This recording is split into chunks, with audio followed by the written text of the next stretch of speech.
esteja com cada um de vocês nessa noite. Olha que coisa linda. Segunda-feira, semeadores, salão cheio. Vocês vieram buscar uma porção de bênção. E eu tenho certeza que vocês vão levar essa porção de bênção também. Segunda-feira é dia de jogar sementes. Segunda-feira é dia de semear. E o que fazemos aqui é jogar sementes, sementes preciosas. A palavra de Deus. E nós fazemos isso em obediência. Porque Jesus nos manda fazer isso. Sejam meus discípulos. Sejam minhas testemunhas, seja em Jerusalém, na Judeia, na Samaria ou nos confins do mundo. Então, estamos nos confins do mundo, semeando a palavra de Deus, na esperança de que essa semente encontre corações férteis para que ela possa germinar e dar frutos. E é isso, eu fico muito feliz quando chega segunda-feira que eu vejo vocês aqui, porque Deus nos dá a certeza de que estamos fazendo o que Ele mandou, seguindo a sua ordenança. E fazemos isso com muito carinho e com muito amor. Se você quiser uma definição para esse pessoal de camisa preta, você pode dizer, é um bando de louco, louco por Cristo. E somos mesmo. Então, queridos, que vocês tenham uma noite de bênção, que tenho certeza que vai ser uma noite de bênção. Semana passada eu tive o privilégio de trazer essa palavra falando sobre tentação, a origem do pecado, a tentação. E a minha oração final foi que vocês não caíssem em tentação. Mas se porventura alguém cair em tentação, lembra que eu falei que não precisa desesperar, porque o nosso Deus, Ele é além de tudo misericordioso para perdoar aquele que se arrepende. Então basta que nós sinceramente se arrependamos desse pecado. Mas pecado traz consequências. O pecado, ele deixa marcas e traz consequências. E é sobre esse tema que nós vamos falar hoje. As consequências do pecado. O pecado, às vezes ele não sai impune. Às vezes ele tem consequências drásticas, né? Mas eu não vou falar sobre isso, porque quem vai falar sobre isso hoje é um querido, muito querido nosso, ministro comissionário. Eu tive o privilégio de ser instituído ao lado dele. E ele hoje vai trazer essa palavra de bênção para a vida da gente. Vitor Mesquita, querido, chega cá.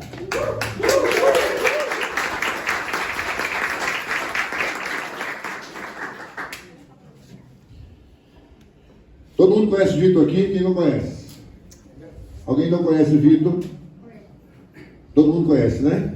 Glória a Deus. Vitor, ele é ministro comissionado aqui da nossa igreja já há uns 3 anos, né, Vitor, que a gente foi instituído? Quase 3 anos, né? E logo, logo vai ser pastor. Em nome de Jesus. E vai abençoar muitas vidas ainda, como já vem abençoando com suas pregações, com sua aula, com suas aulas. Inclusive, alguém aqui já frequenta a escola bíblica dominical? Quem frequenta? Levanta a mão. Vocês que não frequentam, eu vou falar igual a Dom Paulo. Olha, vocês não sabem de nada. Gente, se você quiser mergulhar no Evangelho, na palavra de Deus, conhecer a fundo aquilo que você leu e talvez não compreendeu bem, vem na segunda-feira, ou vem no domingo de manhã aqui, 8h30 da manhã. Eles pegam o evangelho e parece que fica fácil, porque eles destrincham tudo, explicam de uma maneira tão didática, pedagógica, que a gente, rapaz, e era assim, eu nem entendi quando eu li. Então vem para a escola bíblica dominical. Olha, eu venho para cá aprender também, sabia? Eu e Sandra, a gente está aqui, antes de começar o culto, antes de ir lá para o culto, eu estou aqui assistindo, me alimentando. Que é bênção, ele e mais 3 meninos aí que são seminaristas, que conduzem de maneira linda. Amém, queridos? Vitor Mesquita é com você, meu irmão. Sinta-se à vontade. Olha, isso aqui é tudo seu. Obrigado, irmão. Estou com medo aqui de bater aqui nesse. Eu vou afastar para você um pouquinho. Som. Boa noite, meus irmãos e irmãs. A graça e a paz do nosso Senhor Jesus. Amém. Todos me ouvem bem? Sim. Aqueles que puderem, abram suas Bíblias em 2 Samuel, no Antigo Testamento. 2 Samuel, logo depois de 1 Samuel, né, velho? Pelo amor de Deus, né? 2 Samuel, no capítulo 12. Vou dar um tempinho para os irmãos e irmãs abrirem a palavra de Deus. Amém, misericórdia? 2 Samuel, capítulo 12. A partir dos versos 13, mas nós não vamos ler agora, nesse momento, tá? Só para você manter aberto. Amém, misericórdia? Amém. Pronto. Mantenha a sua Bíblia aberta, queridos. É um prazer duplo agora. Acabou já lá? Já terminou? Rapaz, olha pessoal, o nosso ministro Silvino Melo fez uma propaganda agora há pouco da nossa EBD, não foi? Ali atrás, os 2 matutos, fiquem de pé, fiquem de pé. Esses 2 matutos, olha, esses 2 aqui são seminaristas, faz parte daquele grupo que ele mencionou, junto comigo, mais 3 homens de Deus seminaristas. Ali tem 2 deles, do lado esquerdo ali, Rafael, do lado direito, Ricardo. São homens do Senhor. Uma salva de palmas para eles, porque vieram para cá depois da hora de lembrar. Estou feliz agora. Rafael já esteve conosco aqui, já trouxe uma palavra dos semeadores. E Ricardo em breve vai estar com a gente aqui. Olha aí, viu? Amém, queridos, pode sentar. Então, 2 Samuel, no capítulo 12, eu brinco assim, mas é porque eu louvo a Deus pela vida dele, sabe? Porque ninguém é, olha minha gente, ninguém é nada sozinho nessa vida, viu? Ninguém é nada sozinho. A gente tem que louvar a Deus pelos irmãos e irmãs de caminhada que o Senhor nos providencia. Às vezes a gente está tão cansado, tão sobrecarregado, quando a gente pensa que não vai dar jeito, Deus vai e levanta. Gente, olha, perdoe, coordenador às vezes esquece das coisas. Esqueci de orar pelo nosso preletor, pelo amor de Deus. Aqui tudo começa com oração. Eu senti falta dessa vez, confesso. Me catucava, Vitor. Queridos, vamos estender as mãos aqui para o nosso ministro. Pai querido, Pai amado, eis aqui teu filho, Pai, teu servo, que vai hoje ministrar a tua palavra, Pai. Unge os lábios dele, Senhor, e coloca a palavra que tu queres colocar para o coração que tu queres enviar, Pai. Para que cada coração aqui hoje seja um campo fértil para fazer essa palavra germinar e dar fruto, Senhor. Que tudo que ele fale não saia do coração dele, que saia de ti, Senhor. Porque o coração do homem é corrupto e pecaminoso. Então, Senhor, coloca as tuas palavras nos lábios dele. E se porventura ele falar algo que não esteja nas tuas escrituras, Pai, que faz com que a gente se esqueça, mas que a gente absorva somente o que vem de ti. Em nome de Jesus te oramos. Amém. Amém. Obrigado, meu irmão. Queridos, hoje então é sempre um prazer estar aqui com os semeadores, né? Acho que essa já deve ser a 5ª vez, eu acho, talvez eu esteja tendo o prazer de estarmos juntos. E vai ser um breve momento aqui que a gente vai conversar, não vai passar de 3 horas, sobre um assunto que eu penso que às vezes falta um pouco nas nossas igrejas tratarmos a respeito das consequências do pecado, né? Às vezes a gente fala, quando muito se fala sobre o pecado, A gente fala muito sobre a graça e a misericórdia de Deus, que ela é... Aliás, a palavra de Deus diz que onde abundou o pecado, tem coisa melhor do que isso, aleluia, amém. Onde abunda o pecado, superabunda a graça. Mas nós não podemos perder de vista que o pecado tem consequências. Só que às vezes a gente fala tão pouco sobre isso que a gente esquece. A gente acha que como Deus é amor, Ele é graça e misericórdia, Ele não é justiça. Aliás, algumas vezes as pessoas colocam como um contraponto. Você já ouviu falar? Como se fosse um contraponto. Deus é amor, mas também é... Não é assim que a gente escuta? Deus é amor, mas também é justiça. E eu acho essa frase uma frase tão errada. Sabe por quê? Porque quando eu digo que Deus é amor, mas também é justiça, eu estou falando que a justiça de Deus não provém do seu amor. Eu estou colocando uma coisa em detrimento da outra. Na verdade, porque Deus é amor, Ele também é justiça. Não muda as coisas agora? Como é que a gente sabe que cada ato pecaminoso ou maldoso nessa vida, por mais que aos nossos olhos não tenha consequência, é aquele pai que abusou dos seus filhos e morreu, é aquele grande ditador ou facínora, um Hitler da vida? Como é que a gente tem certeza que as atrocidades que esses homens fizeram, quando não são levados à justiça dos homens, quando vivem uma vida maravilhosa aos nossos olhos, como a gente tem tranquilidade de que eles não sairão impunes? É porque nós sabemos que no fim das contas, todo o pecado será castigado naquele grande dia.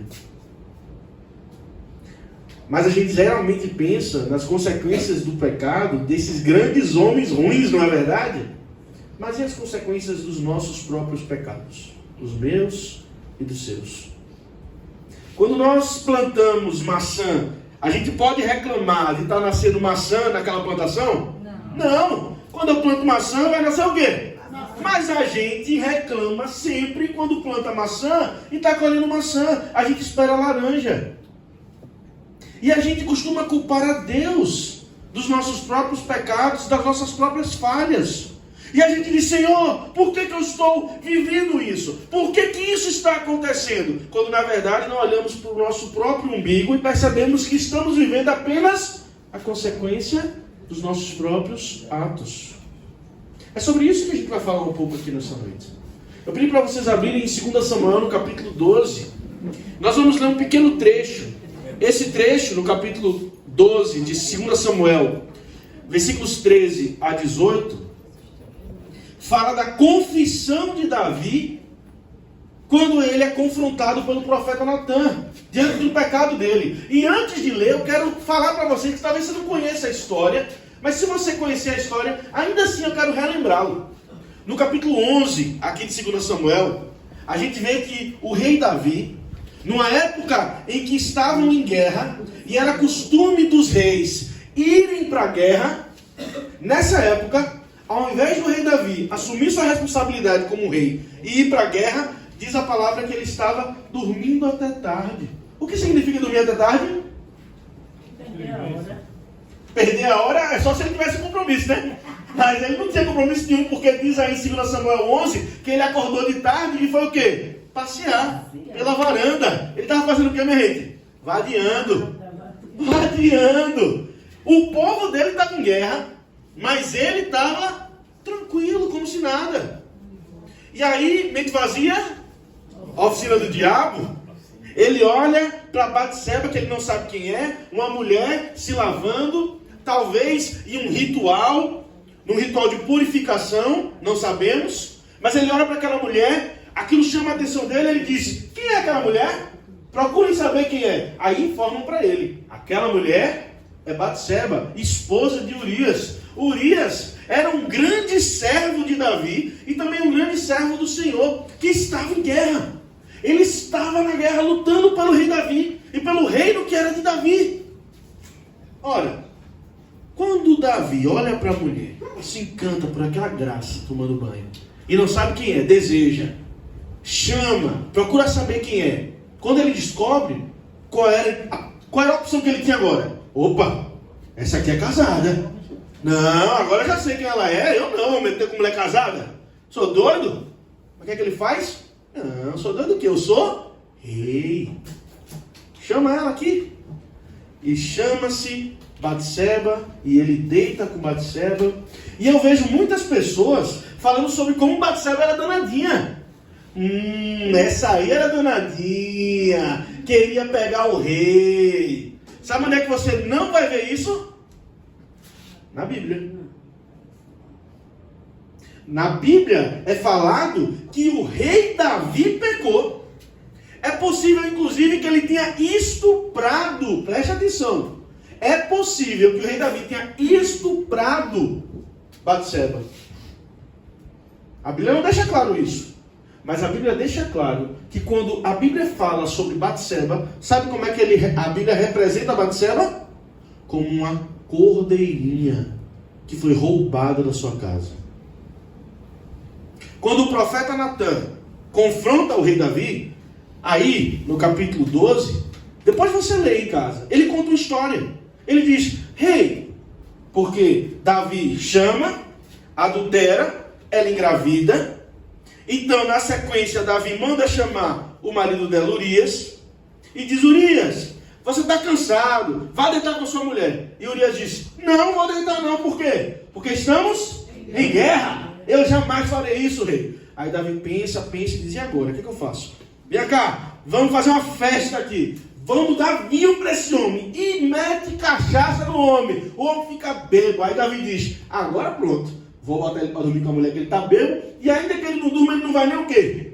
Lembrar, vai nem lembrar. Mas, mais uma vez, Urias não aceita ir com a mulher. Não deita perto da mulher. Aí Davi diz: fiquei sem opção. Calma, não foi só isso. Foi só isso. Você gosta de seriado Netflix? E ainda a Bíblia tem os melhores roteiros para qualquer seriado que você pensar. Porque não é só que Davi manda matar Urias. Não. Davi escreve uma carta para o comandante Joabe.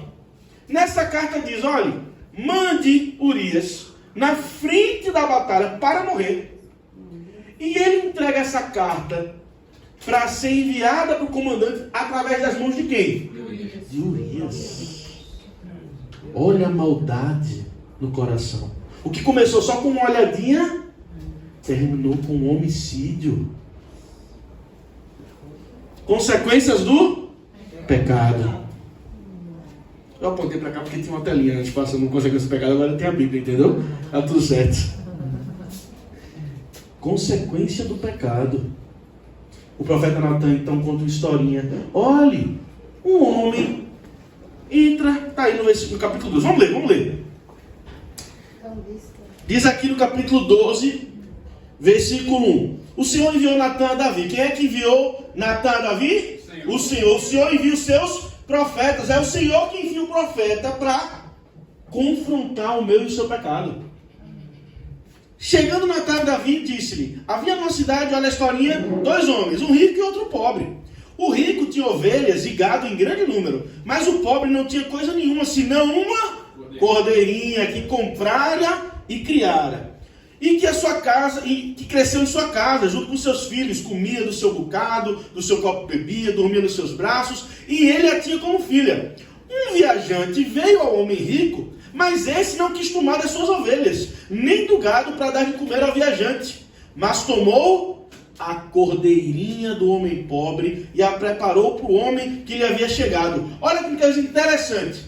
Ele conta essa historinha para Davi, e olha a reação de Davi no versículo 5. Então, o furor de Davi se acendeu sobremaneira contra o homem da história. E sabe o que é que o rei disse para Natan? Ele disse: tão certo como vive o Senhor, o homem que fez isso deve ser morto. Pela cordeirinha será restituído 4 vezes, porque fez tal coisa e porque não se compadeceu. Olha que justiça que o rei Davi tinha, né?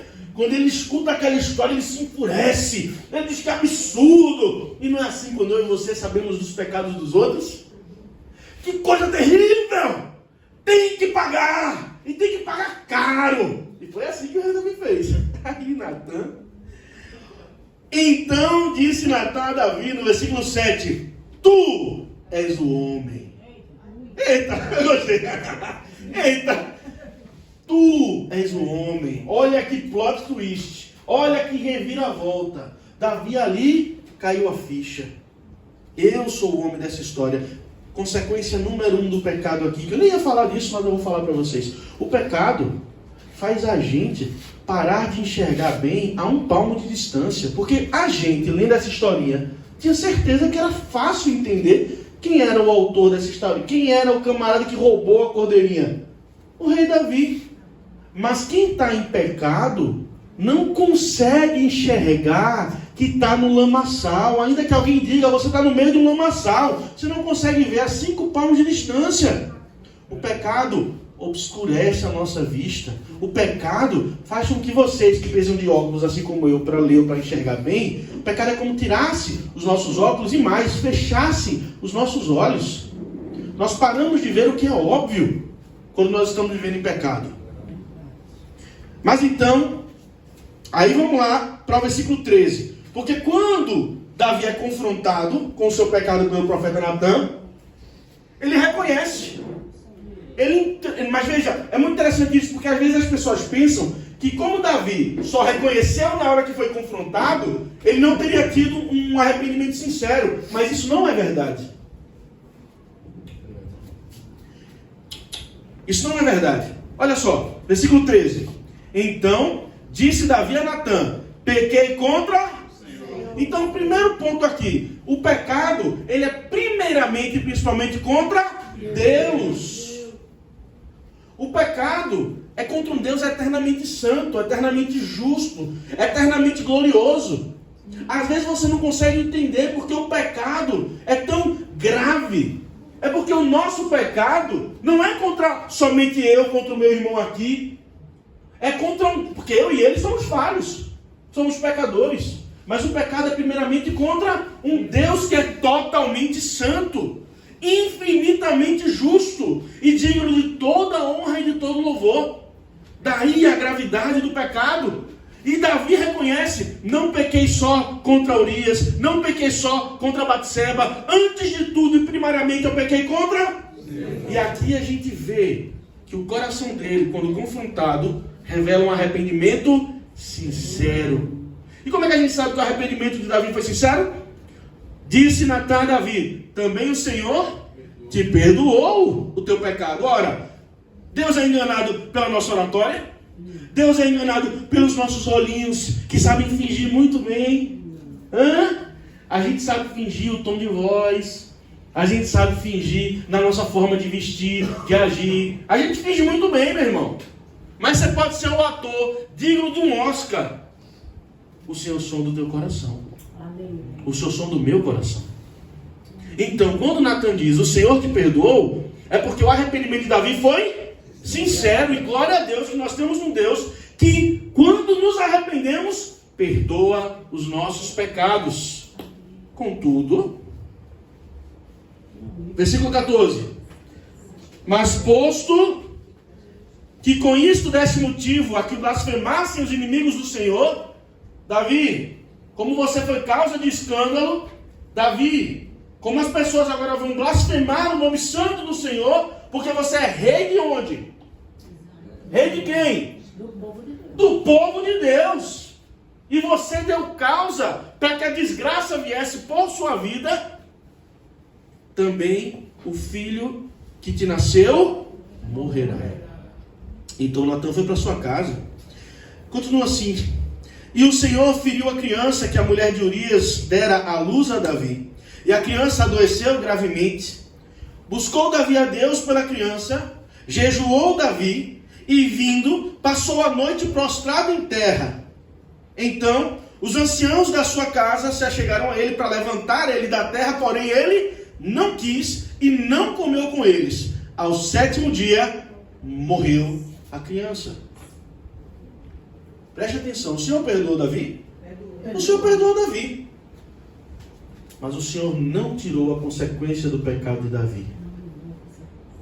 Mas aí você olhando para esse texto, a gente pode se perguntar, mas quem que pecou? A criança ou Davi?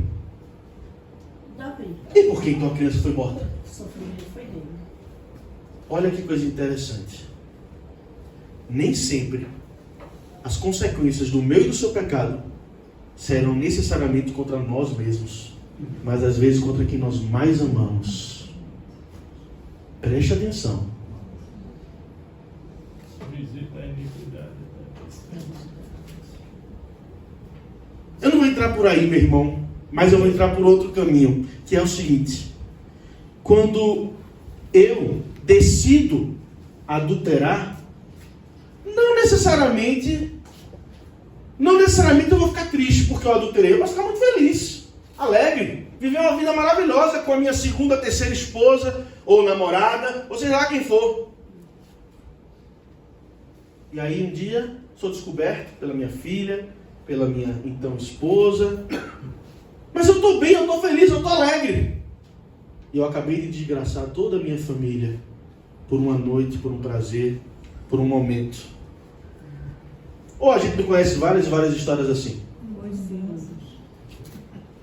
Nem sempre as consequências imediatas do nosso pecado recaem sobre nós, mas às vezes sobre quem nós mais amamos. E veja, o Senhor muitas vezes, porque é tão misericordioso, nos livra até mesmo das consequências do nosso pecado, mas nem sempre.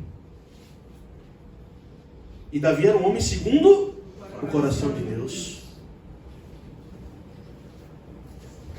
Ademais, o menino era o símbolo do pecado. Isso. Davi buscou a Deus pela criança, jejuou e passou a noite prostrado. Veja, Davi estava arrependido. Davi estava buscando a Deus. Davi estava fazendo o que um crente faz. Mas nem assim, nesse caso, o Senhor livrou Davi das consequências do seu pecado. Aí eu pergunto: Deus deixou de ser justo? Sim ou não? Não. Mas por que quando é na nossa vida a gente considera que Deus está sendo injusto? Quando somos nós lidando com as consequências do nosso próprio pecado, nós dizemos que Deus está sendo injusto. Por isso, não percebemos que só o fato de nós respirarmos por mais um dia já é prova mais que o suficiente de como Deus é misericordioso conosco. Porque a maioria nós achamos que não merecemos Queridos, a justiça.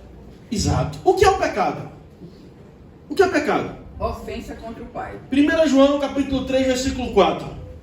Porque o pecado é a transgressão da lei. 1 João o quê? Capítulo 3, versículo 4. O pecado é a transgressão da lei. Pecado significa errar o alvo. Então, pecado não é uma listinha. Às vezes a gente pensa que pecado é uma listinha de coisa que Deus pega para fazer um checklist. Olha, não faço não, que aí você vai ser salvo. Não. Pecado é tudo aquilo que nos afasta de Deus. Isso é o pecado. Quem é o pecador? Romanos capítulo 3, versículo 23. Porque todos pecaram e destituídos foram da glória de Deus. Porque todos pecaram e carecem da glória de Deus. Quem é que pecou? E quem são todos? Nós. Tiago capítulo 4, versículo 17. Portanto, aquele que sabe que deve fazer o bem e não faz, nisso está pecando. Quando nós sabemos o que devemos fazer e não fazemos, nisso estamos pecando. Então sabemos o que é o pecado e sabemos quem é o pecador. Somos todos nós. Onde nasce o pecado? Será que é na atitude? Será que é na ação? Tiago, no capítulo 1, versículo 15, diz assim. Tiago, capítulo 1, versículo 15. Então, a cobiça, depois de haver sido concebida, dá à luz o pecado. E o pecado, uma vez gerado, vem a morte. A cobiça é algo que a gente faz, que a gente pega, que a gente segura. A cobiça é o quê? Bora, minha gente, o que é cobiça? Está aqui dentro, ó. Então o pecado nasce aonde? No coração, mas não foi assim com o rei Davi. Ele primeiro não olhou. E aí a primeira pergunta é: o que é que eu e você tem olhado? Porque às vezes a gente fica o tempo inteiro: por que eu não consigo largar esse pecado? Por que eu não consigo largar essa vida? Por que eu sempre faço as mesmas coisas? Por quê? É porque você sempre olha para as mesmas coisas e sempre direciona os seus olhos para o mesmo lugar.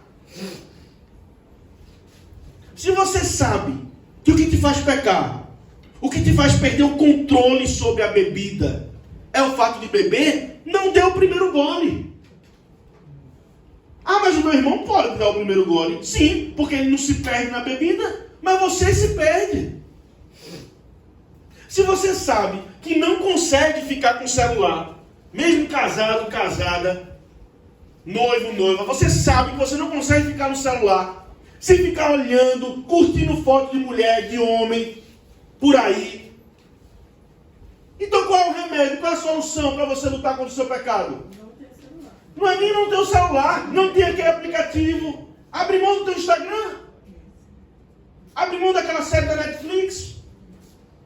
Preste atenção, irmão e irmã. O problema é que a gente vê as mesmas coisas e espera resultado diferente. Mas quando a gente olha, a gente está deixando que algo entre no nosso coração. Porque o olhar da gente tem muita força.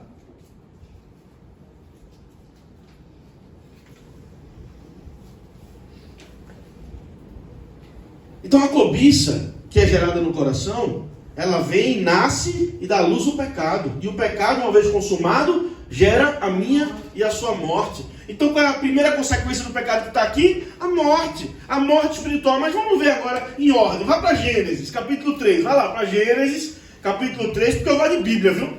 Meu negócio é Bíblia, então a gente vai dançar aqui com a Bíblia até daqui a pouquinho acabar. Beleza? Não vai ser tudo que eu gostaria de falar, mas pelo menos vai ser alguma coisa.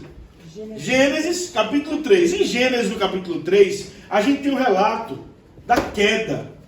Deixa eu abrir na Bíblia. Está no tablet aqui, mas eu gosto de abrir a Bíblia. Eu gosto de abrir a Bíblia aqui também. Gênesis, capítulo 3. Certo?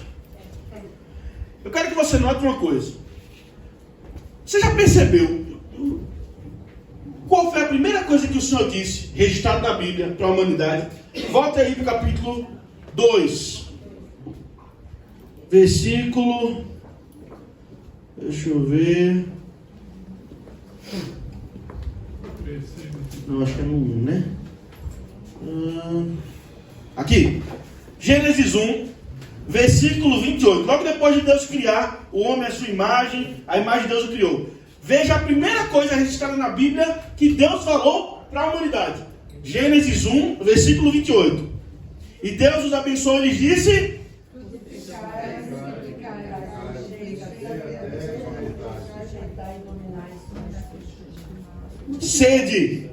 Sede, fecundos, enchei. Aí depois ele dá outros conselhos, né?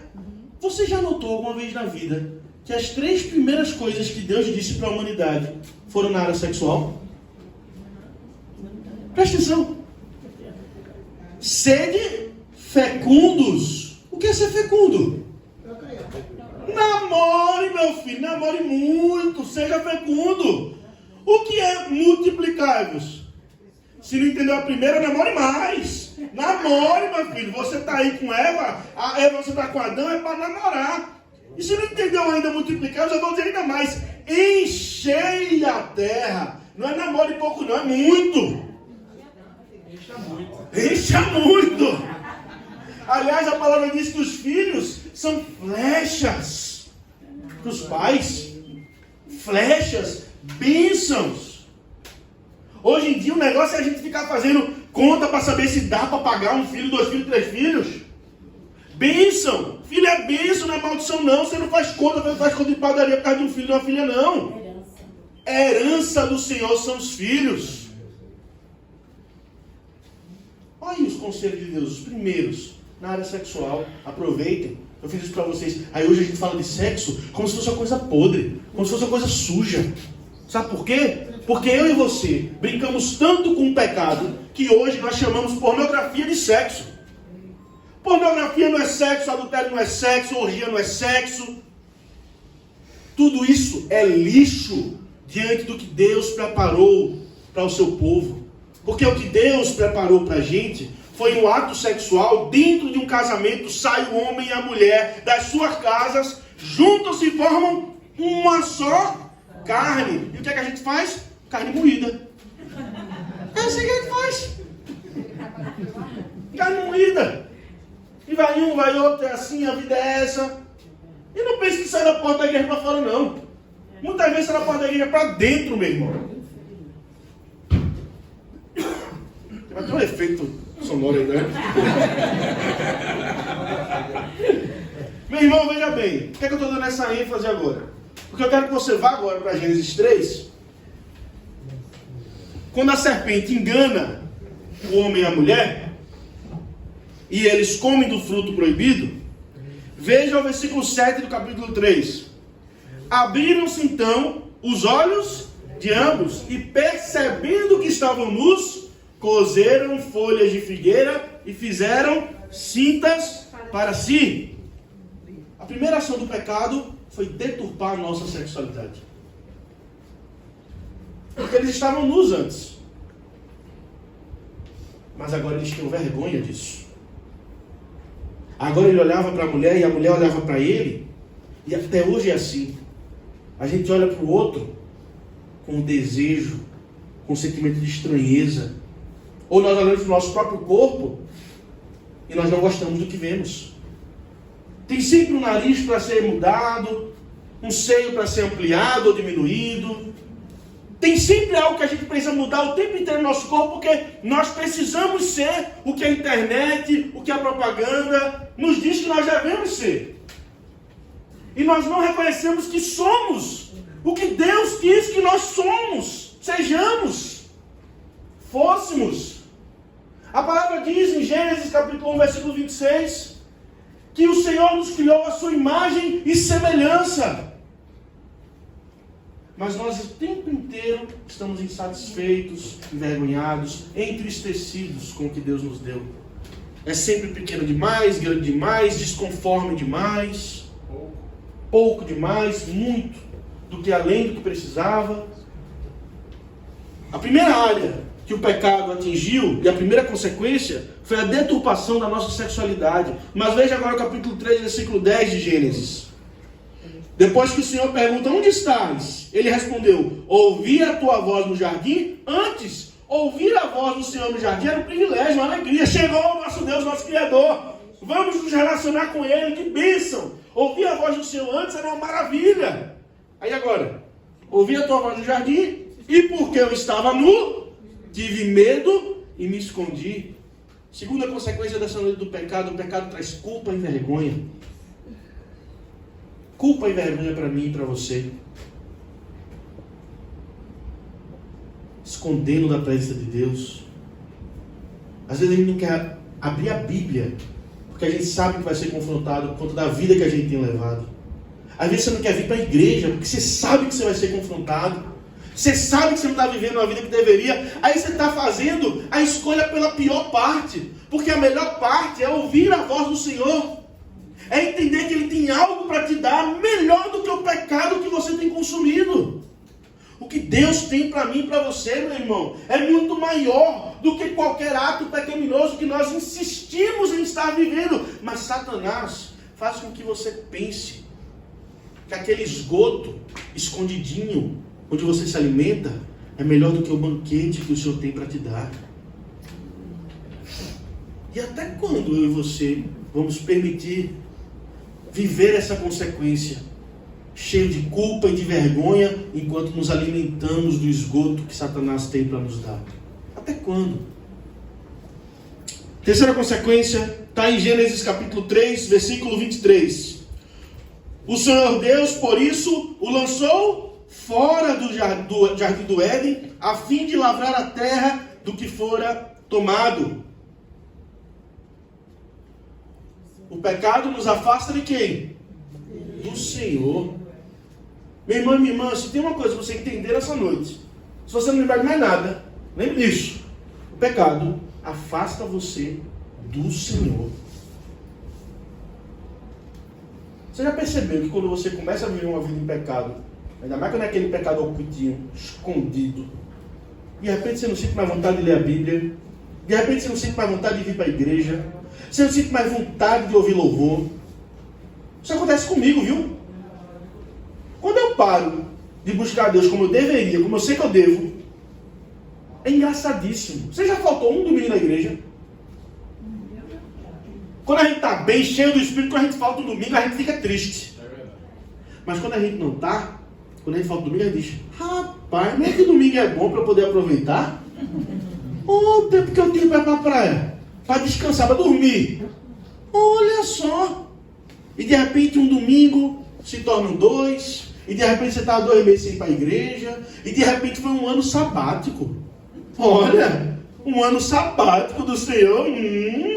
Como diz um meme da internet, mostra aqui, eu gosto assim. Vou fazer logo só passagem, antes que você volte para Deus. O pecado nos afasta da presença do Senhor. Agora, me permitam voltar aqui. Para facilitar as leituras, que a gente já está se caminhando para o fim.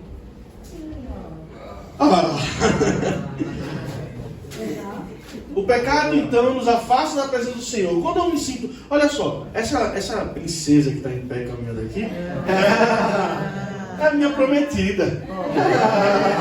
É a minha princesa. Aí tira o olho aí, que eu vou solteiro, viu? Porque ela lembra, pelo amor de Deus. Não vem dar um talarico, não, viu?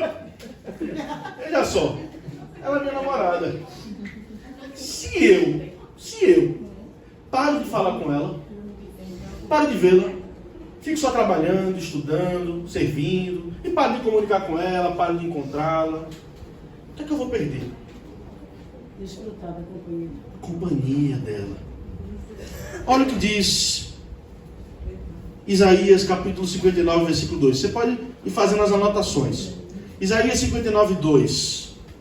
Mas as vossas iniquidades fazem separação entre vocês e o seu Deus, e os seus pecados encobrem o seu rosto, para que não vos ouça.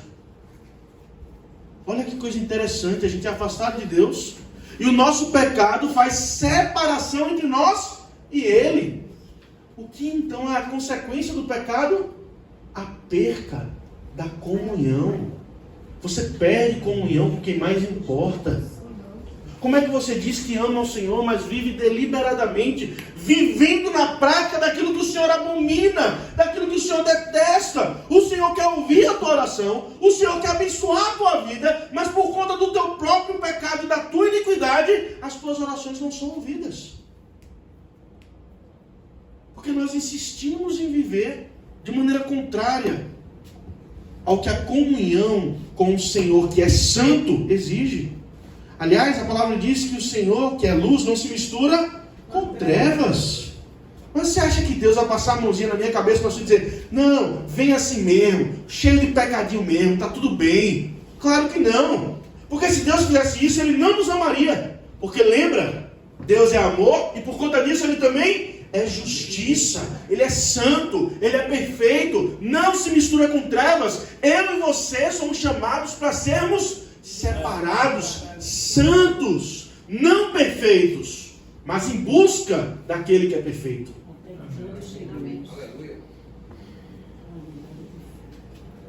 E o salário do pecado, Romanos 6, 23, é? O pecado nos mata espiritualmente. Morto não tem fome, morto não tem sede, morto não tem vontade. Se você vai lá para o livro do profeta Ezequiel, no capítulo 37, eu acho que todo mundo aqui já ouviu falar do vale dos ossos secos. Os ossos estavam muito secos naquele vale, sequíssimos. E Deus pergunta para Ezequiel, o profeta, Ezequiel, esses ossos podem voltar a ter vida? Eu acho linda a resposta que o profeta dá. Porque o profeta não diz, claro, Senhor, que eles podem, porque o Senhor é o Deus Todo-Poderoso, Criador do céu e da terra, o Senhor pode tudo. Vê que resposta linda? Essa seria uma resposta que talvez eu e você dessemos para Deus. O Senhor pode todas as coisas, é claro que o Senhor pode. Mas o profeta diz, Senhor, Tu o sabes. Olha que profundidade de sabedoria nessa resposta. O profeta não sabia que Deus podia fazer? Mas ele sabia que mais importava o que o Senhor queria fazer. Senhor Deus, Tu o sabes. E aí o Senhor diz, profetiza, fala para esses ossos. E conforme o profeta vai ministrando o que Deus manda ele falar, a vida vai gerando naqueles ossos. Os ossos se tremem, os ossos se juntam, a carne vem, eles têm forma de gente, mas ainda não respiram. Então o profeta continua a profetizar e o Espírito Santo de Deus vivifica aqueles ossos. É assim também com a minha vida e com a sua. Os ossos, eles desejavam por acaso ressuscitar? Não, eles estavam mortos. É isso que o pecado faz comigo e com você. Ele mata. Mata a nossa saúde espiritual, mata a nossa vida espiritual. Houve um momento, se você é nascido de novo, se você é crente, porque eu sei que aqui pode ter crente, pode ter não crente. E leia-se, crente não é crente de religião evangélica. É crente aquele que verdadeiramente crê em Jesus. Aqui não estou falando de religião. Eu estou falando daquele que crê em Jesus como o único e suficiente Salvador. Talvez alguns aqui não sejam ainda, mas para aqueles que são entre nós, amém? Amém. Houve um dia que eu e você éramos como esses ossos muito secos, e o Senhor, pela ministração da sua palavra e do seu querer, nos regenerou e nos trouxe vida. Aí você vai e quer continuar morrendo, por que se você hoje conhece a vida? Uma vez vivo, você olha para os ossos secos e diz, como eu queria estar ali de jeito nenhum. Mas a gente se joga nos ossos secos e a gente diz, é assim que eu quero viver.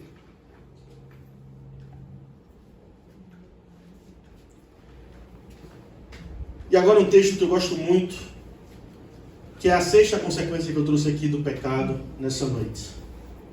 Então vamos lembrar. Primeira consequência, o pecado deturpa a nossa sexualidade. E eu gosto muito de trazer esse ponto, porque nós falamos muito pouco dos problemas sexuais que nós temos em nosso meio, quando esse talvez seja um dos maiores e mais agressivos pecados que tem entrado e corrompido a vida dos cristãos e cristãs deste século. Eu conheço pessoas que literalmente, se dizendo cristãs e crentes, acreditam que podem consumir pornografia sem nenhum prejuízo porque não fazem mal a ninguém. Eu conheço casais que consomem juntos para dar uma esquentadinha na relação. Casais de pessoas que se consideram crentes. E eu gosto sempre que eu posso de trazer esse ponto para deixar muito claro o que é óbvio, porque às vezes o óbvio precisa ser dito. O pecado deturpa a nossa sexualidade e de repente o seu parceiro não é mais suficiente. Você não é mais suficiente. O que Deus fez já não é mais perfeito. E depois que você perde a verdadeira referência, preste atenção, nada mais vai ser suficiente na sua vida. A segunda consequência dessa noite do pecado é que ele nos traz culpa e vergonha. Quanto mais nós pecamos, mais nós nos envergonhamos, mais nós queremos nos distanciar do Senhor, porque sentimos culpa. E a culpa, ela é muito diferente do arrependimento. O remorso, ele traz morte. O arrependimento traz vida. Pedro se arrependeu de negar a Jesus. Judas teve remorso. O remorso de Judas levou ele ao suicídio. Porque o remorso faz com que eu e você tentemos resolver com as nossas próprias forças. Enquanto o arrependimento faz com que a gente entenda que se não for por ele, nós não podemos resolver nada. A terceira consequência dessa noite é que o pecado nos afasta da presença de Deus, da presença de quem mais nos ama. A palavra de Deus diz que se o pai ou a mãe nos abandonar, não se preocupe, eu, Senhor, todavia, não te abandonarei. É difícil a gente ter um pai e uma mãe que não ama seus filhos, mas tem? Tem. Talvez entre a gente aqui tenha alguém que tem um exemplo na sua própria história de abandono do pai, da mãe, de ser rejeitado. Alguém que disse assim, que ouviu, você foi um acaso, você foi uma coincidência, ou pior, você foi um vacilo. Eu quero que você entenda, meu irmão e minha irmã, que ainda que você não tenha sido planejado pelos seus pais, você foi sonhado no seu ventre por Deus. Deus tem um propósito para a sua vida. Deus é quem te deu o valor. Não sou eu que estou com esse microfone falando, não é o que o seu pai e sua mãe te disse, ou que um homem ou uma mulher te disse. Quem te dá o teu valor é o próprio Criador de todo o universo. É o Senhor. E esse que te cria, que sonha com você, que ama você, você opta por viver deliberadamente com vergonha e distante dele? Afastado dele? O pecado, portanto, também nos faz perder a comunhão com o Senhor e nos mata espiritualmente. E agora, por último, nessa noite, o que eu queria trazer como consequência, há várias consequências para a gente conversar, várias, mas o horário não nos permite falar de todas elas, nem de muitas delas. Quem sabe, né? Esse tema dá para aprofundar bastante. Pecado 2. Já pensou? Sequência do pecado 2, parte 10. Agora o texto vai ser pesado. Abre Romanos no capítulo 1. Romanos 1, versículos 28 a 32. Romanos lá no Novo Testamento. Logo depois de Atos. Capítulo 1, versículos 28 a 32. Olha o que a palavra de Deus diz. E, por haverem desprezado o conhecimento de Deus, o próprio Deus os entregou a uma disposição mental reprovável para praticarem coisas inconvenientes, cheios de toda injustiça, malícia, avareza e maldade, possuídos de inveja, homicídio, contenda, dolo e malignidade, sendo difamadores, caluniadores, aborrecidos de Deus, insolentes, soberbos, presunçosos, inventores de males, desobedientes aos pais, insensatos, pérfidos, sem afeição natural e sem misericórdia. Ora, conhecendo eles a sentença de Deus, de que são passíveis de morte os que tais coisas praticam, não somente as fazem, mas também aprovam os que assim procedem. Qual é a última consequência do pecado dessa noite que eu queria trazer para vocês? É que o pecado, ele nos corrompe e nos degrada moralmente. O pecado, ele sempre vai te afundar no lamaçal, cada vez mais profundo e profundo. E se você não contar com a misericórdia do Senhor e não der atenção para a sua palavra, você vai estar envolvido de tal forma que você vai se ver desesperado. Preste atenção nas coisas que foram ditas aqui. Porque desprezaram o conhecimento de Deus. O que é o conhecimento de Deus? É o que Deus está permitindo que você escute nessa noite, por exemplo. É Deus dizendo: filha, acorda. Filho, acorda. Eu quero ter um relacionamento com você. Eu quero que você abandone esses atos. Eu quero que você viva para mim. Por haverem desprezado o conhecimento de Deus, o próprio Deus os entregou. Não é que Deus os fez pecar. Deus não faz ninguém pecar. Deus entrega. Deus os entregou a uma disposição mental reprovável. Deus disse: você quer viver desse jeito, meu filho, minha filha?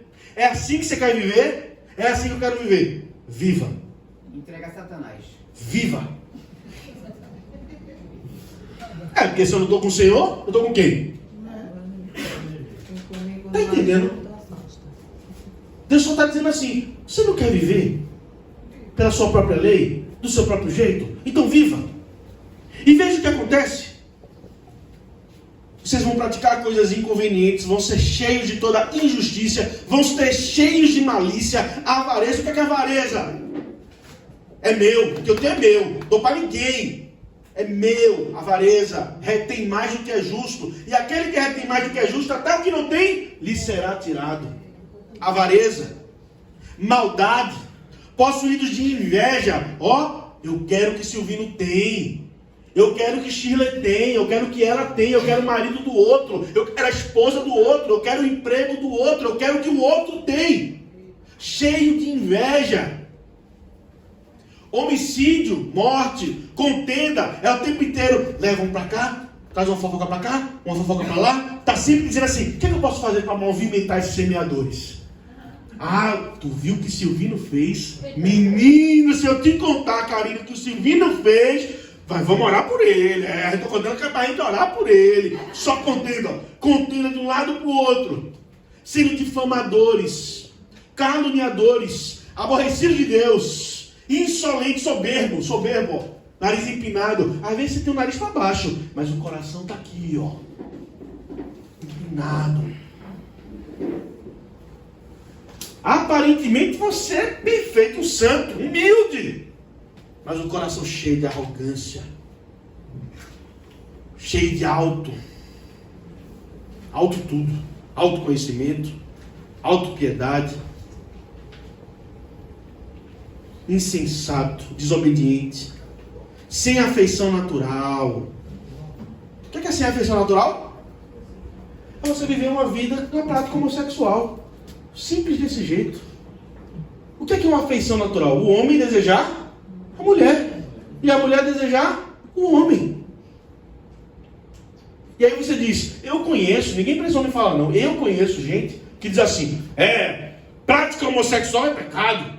Deixa, isso aí é um absurdo, é coisa que não deveria existir. Mas no celular, a pornografia que consome é com 2 mulheres, 2 homens, orgias. O que é isso? É essa disposição mental reprovável que você vê nos outros e não consegue enxergar em si mesmo. Consequência do pecado é a nossa corrupção e degradação moral. Se eu terminasse aqui essa noite, talvez você saísse daqui um pouco preocupado, aperreado, triste e meio desesperado, se fosse o caso. Mas que bom que existe uma saída.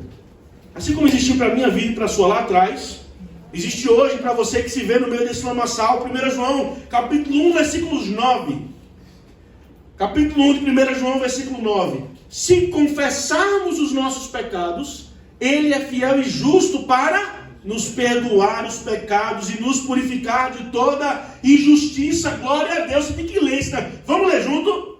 Se confessarmos os nossos pecados, Ele é fiel e justo para perdoar os nossos pecados e nos purificar de toda injustiça. Aleluia!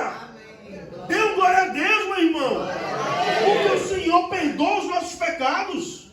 Ele nos conhece e ainda assim Ele nos aceita. Ele nos redime.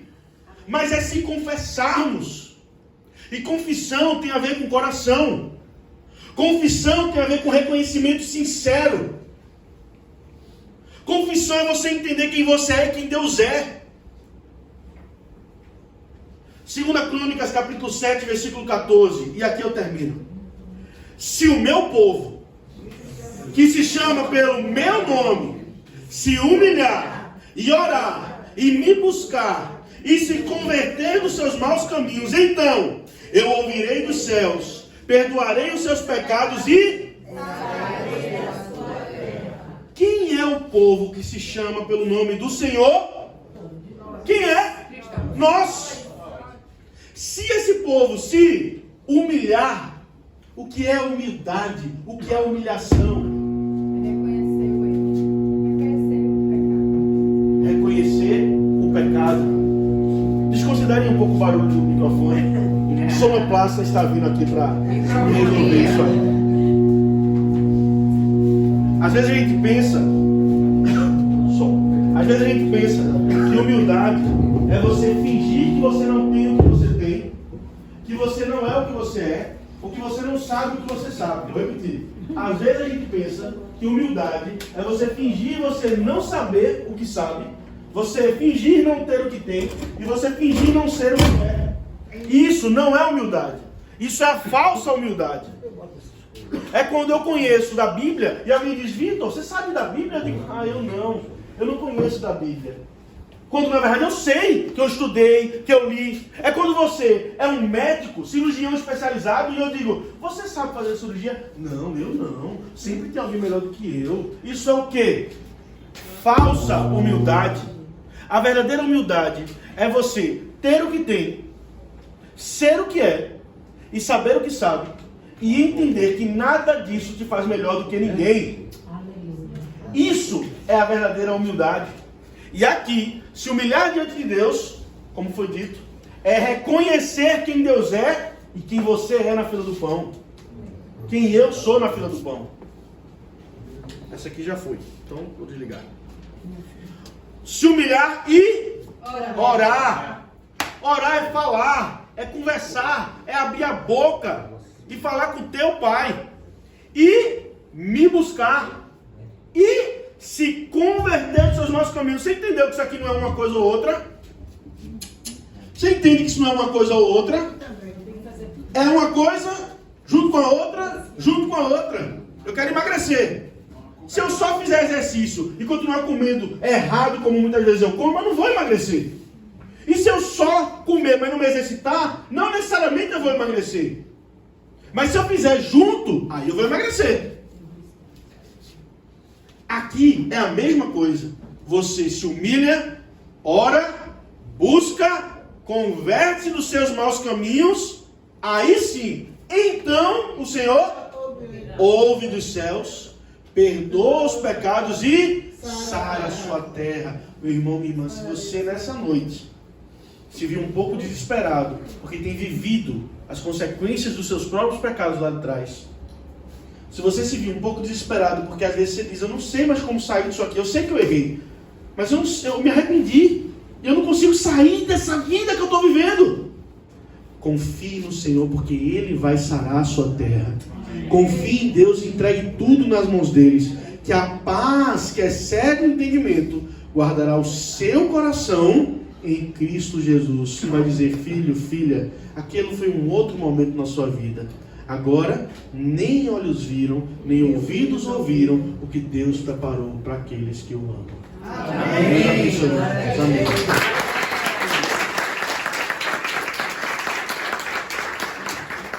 Eita, que coisa linda. Olha, Deus é muito lindo, sabe? Quem estava aqui a semana passada? Levanta a mão. Muitos estavam aqui a semana passada. Sábado, antes da segunda passada, eu sabia que iria trazer uma palavra sobre tentação aqui. E a pessoa que viria hoje não pôde, cancelou. E eu queria algo que completasse o que eu falei a semana passada. E eu estava pensando, eu disse, quem eu chamo? E sábado eu estava trabalhando, estava lá no meu restaurante. E quem foi almoçar no meu restaurante sábado?